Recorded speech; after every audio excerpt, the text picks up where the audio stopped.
Alright guys, here's my top 5 zombie equipment.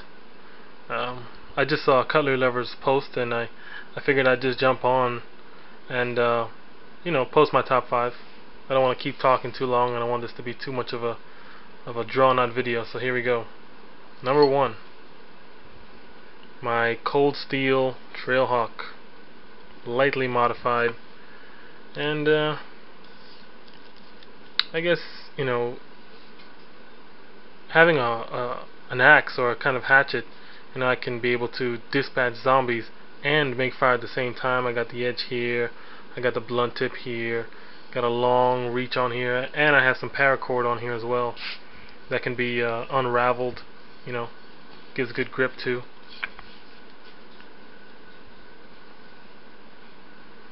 So that's that.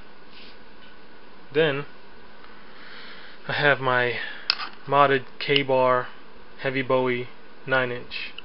This is the larger version, and I modded the sheath. I took all that other crap off and just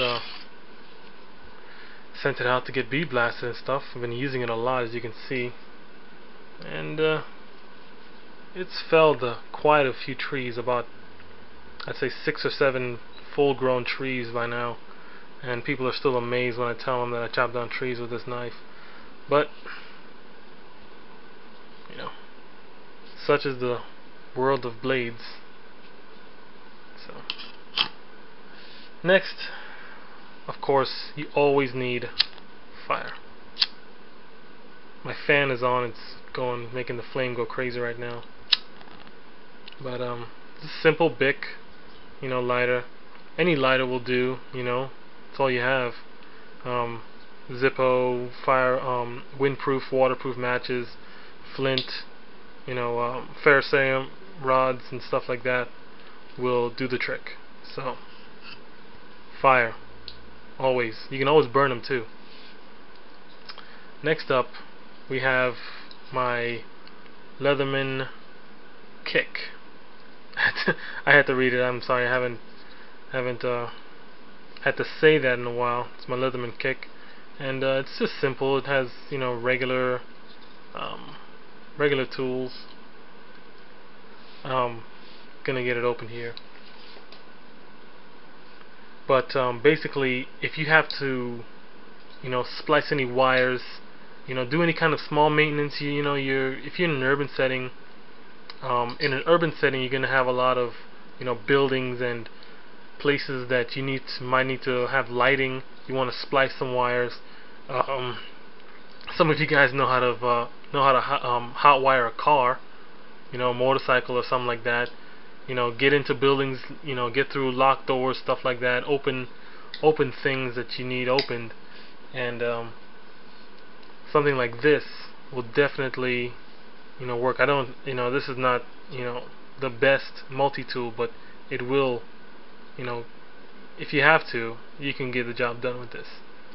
Very basic tools here, and something that I think is very important. And lastly, actually, the number 5 item, books. Yes, books. I know I'm not the only one who thought that books are a good idea. I am a big reader. I like to read. I read articles, books, magazines, all, even Blade forum posts that keep me reading. First one we have here is the Worst Case Scenario Survival Handbook. As you can see, it has stuff like how to escape from quicksand, how to wrestle an alligator, how to break down a door, how to land a plane, stuff like that. A few more stuff, fending off a shark. There's zombie sharks out there too, man. How to jump from a moving car. How to identify a bomb, stuff like that. Just basic stuff. And there's a lot more stuff in here as you read through. How to how to get away from a bull, how to deal with a charging bull, stuff like that. Leaps of faith. You gotta leap away from those zombies. All good stuff. So that'll go in there. And yes, the Boy Scout Handbook. You cannot go wrong with the Boy Scout handbook. Now in the index it doesn't really tell you all that's in here. It's kind of funny, I was reading through the index and didn't find anything much, but when you actually read through, there are things such as plant identification, knot tying. There was some knot tying right there. You know, these kind of things you want to know. You know, how to, you know, just do basic things, you know, and keep this with you to freshen up in case you've forgotten. Wow, that looks like my hat. That's pretty weird. But you know, all weather situations, good stuff to have. And in case you have somebody else with you, you don't want to be having to teach them last minute. Just give them the book, and while they're reading the book, you can run away and they'll be eaten by the zombies because they're too busy reading the book. I mean, it's not the best thing to do, but what are you gonna do, right? So that's my loadout. And no, I know all you guys are saying, this guy doesn't have a gun. No, I don't have a gun, and I plan to have a gun soon. You know, money is tight, but I will definitely have a gun in the future, and it will be one of my big, you know, items to have with me, because you can never go wrong with a gun. So that's my top 5, and see you later. Bye.